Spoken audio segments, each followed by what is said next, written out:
A good night of Shabbos, everyone. Good night of Shabbos, Parshas Emor.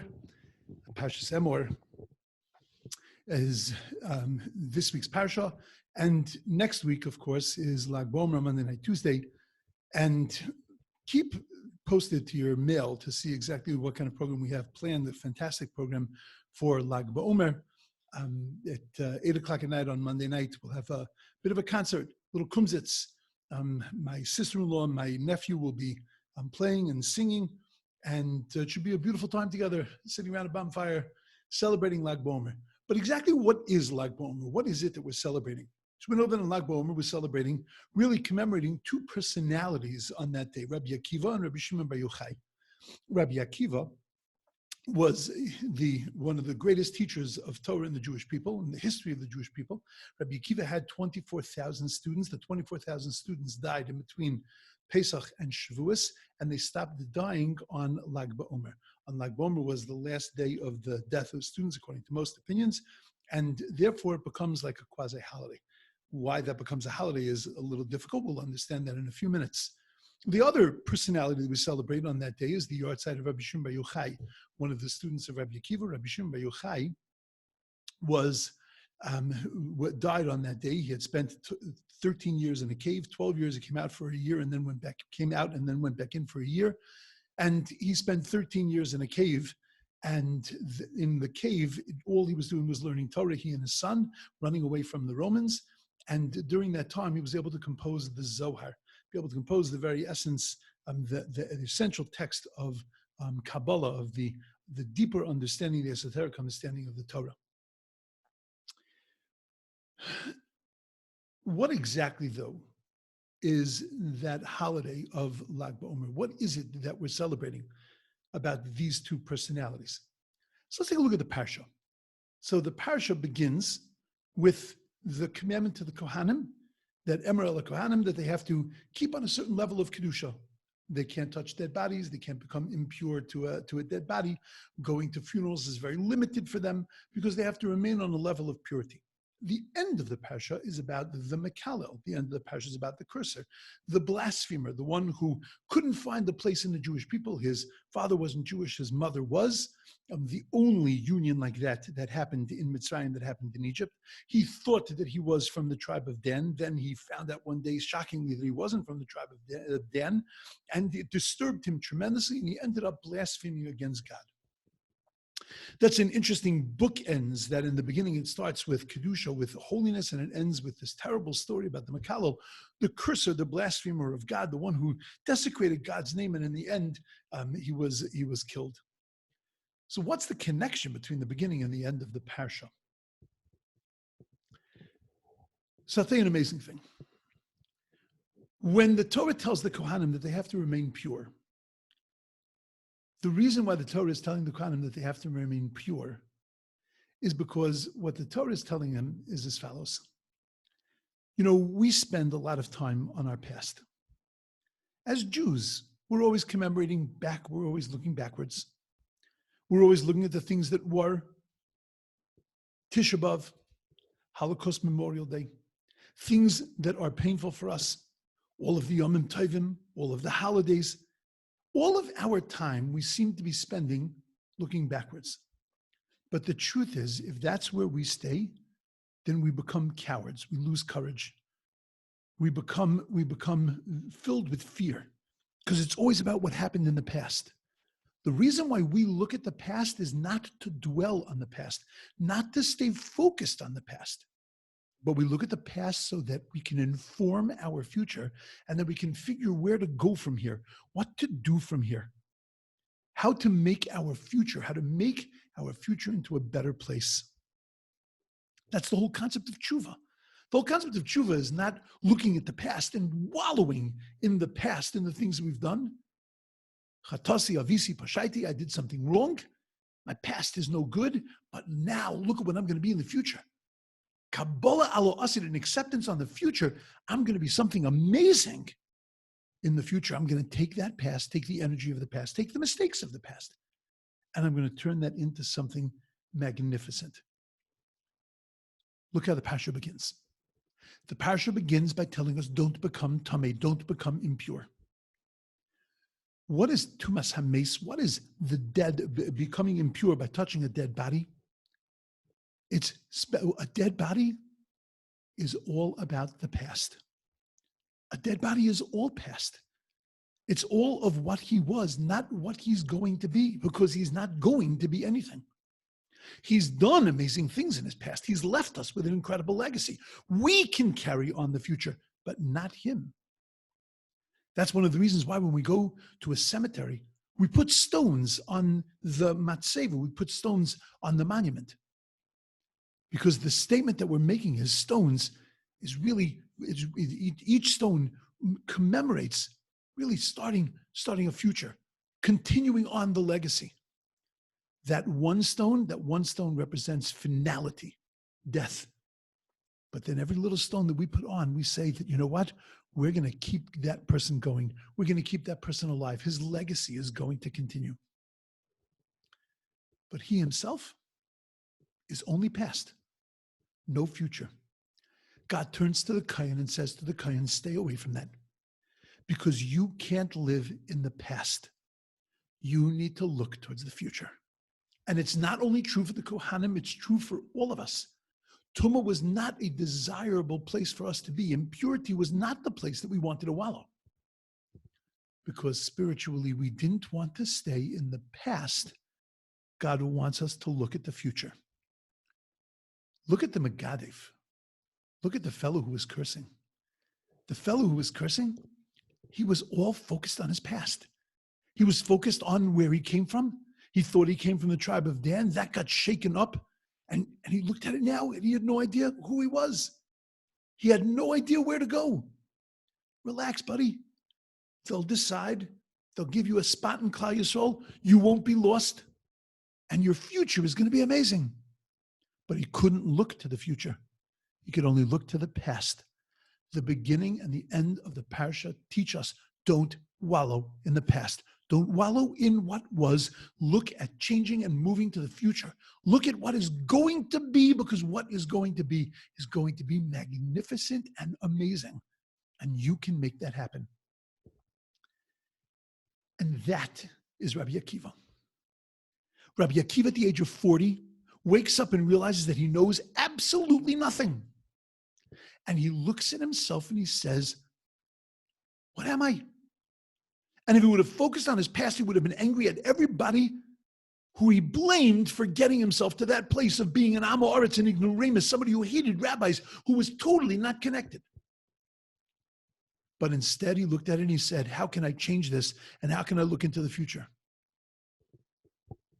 And in 24 years, Rabbi Akiva became the greatest sage and rabbi in Klal Yisrael, in the history of the Jewish nation. Because Rabbi Akiva focused on the future.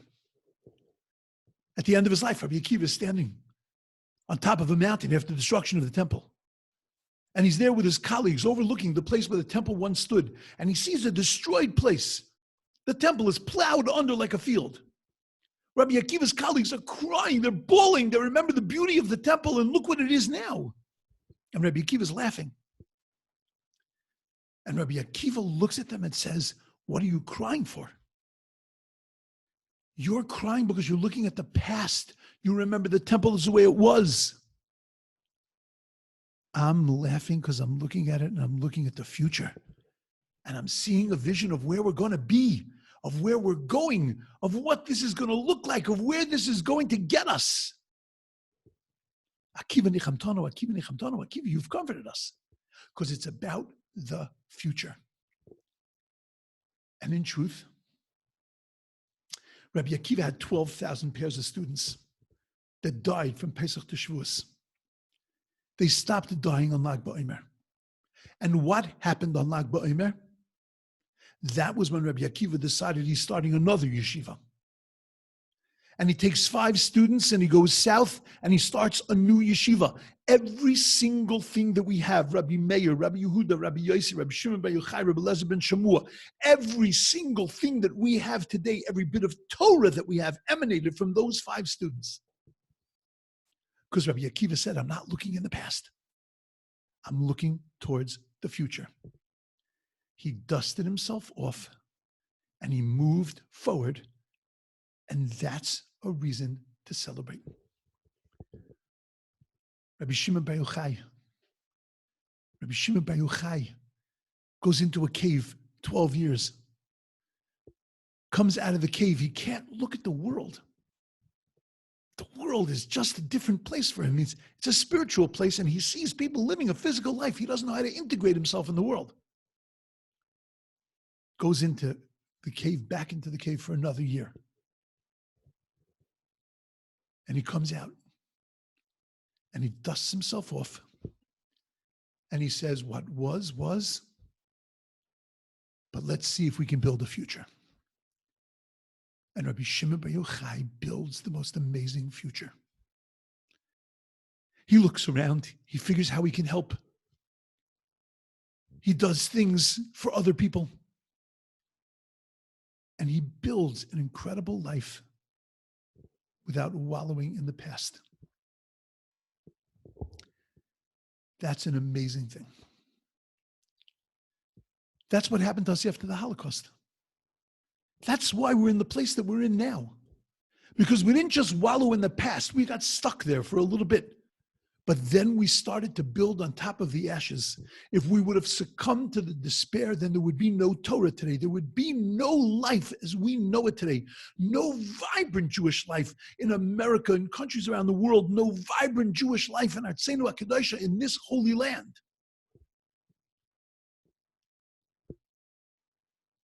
This is true for every single individual. Whether we have spiritual or personal issues, whether we have problems, we can never lose hope because we can't wallow in the past. We have to look towards the future. And when you look towards the future, you'll see wondrous things. I want to spend a few minutes on talking about the past. The past 2 months. We're still in the middle of it. Here in Israel, we're starting to climb out a little bit.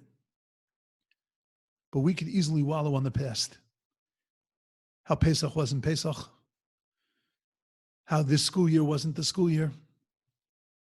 How my business has taken a great hit. Or we can look at it and we can say, whoa, what an opportunity to build. We're all pining away to get back into shul. Not so fast.